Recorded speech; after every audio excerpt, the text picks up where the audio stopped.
Tirisiti, aclamada estrella mediàtica dels Nadals, però sabem de veritat qui s'amaga darrere el personatge? Avui ha vingut ell a explicar-nos tota la veritat. Així comença Tirisiti, darrere del mite.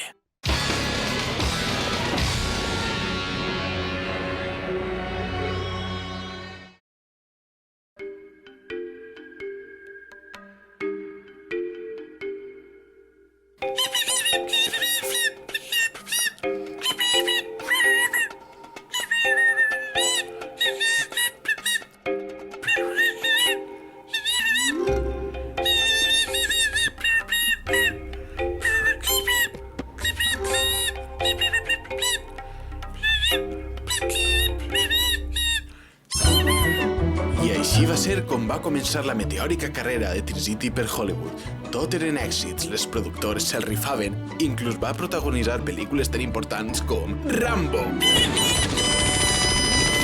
Charlie en la fàbrica de xocolata.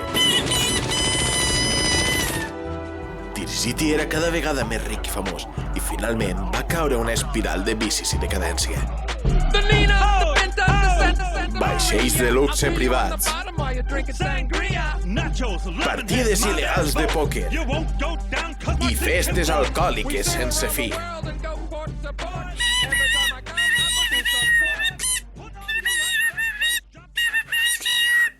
Buenos días, mi amor.